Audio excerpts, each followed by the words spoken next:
గత ఎన్నికల్లో real political game changer ఎవరంటే పవర్ స్టార్ కళ్యాణ్ అని చెప్పడంలో ఎలాంటి డౌట్సు అక్కర్లేదు. ఏపీ ఎన్నికల్లో భారీ విజయం సాధించిన జనసేనాని ప్రస్తుతం పిఠాపురం ఎమ్మెల్యేగా, ఏపీ డిప్యూటీ సీఎంగా బాధ్యతలు నిర్వర్తిస్తున్నారు. ఇప్పుడీ real game changer Ram Charan నటిస్తున్న game changer movie pre release ఈవెంట్కు ముఖ్య అతిథిగా రానున్నారని ప్రచారం ఊపందుకుంది. శంకర్ దర్శకత్వంలో, దిల్ రాజు నిర్మాణంలో తెరకెక్కుతున్న గేమ్ చేంజర్ సంక్రాంతి కానుకగా 2025 జనవరి 10న రిలీజ్ కాబోతోంది. ఇప్పటికే ప్రమోషన్స్ స్టార్ట్ చేసిన మేకర్స్ ఇటీవలే లక్నోలో గ్రాండ్గా టీజర్ లాంచ్ చేశారు. ఈ టీజర్కు సూపర్ రెస్పాన్స్ వచ్చింది. ఇక దేశవ్యాప్తంగా గ్రాండ్గా ప్రమోషన్స్ ప్లాన్ చేస్తున్న మేకర్స్ ముంబైలో షారూఖ్ ఖాన్ చీఫ్ గెస్ట్గా ఈవెంట్ ప్లాన్ చేస్తున్నట్టుగా టాక్ ఉంది.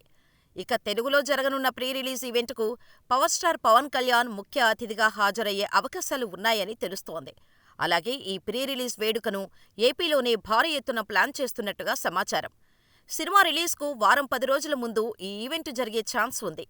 ఒకవేళ పవర్ స్టార్ గేమ్ చేంజర్ ఈవెంట్కు వస్తే మాత్రం మామూలుగా ఉండదు. ఎన్నికల సమయంలో బాబాయ్ కోసం చరణ్ ప్రచారానికి రాగా రచ్చ చేశారు. ఇక ఇప్పుడు ఏపీ డిప్యూటీ సీఎంగా అబ్బాయి ఈవెంట్ కోసం బాబాయ్ వస్తే మెగా ఫ్యాన్స్ ని కంట్రోల్ చేయడం కష్టం. త్వరలోనే ఈ విషయంలో క్లారిటీ రానుంది. మరి game changer pre release event ఎప్పుడు ఉంటుందో చూడాలి.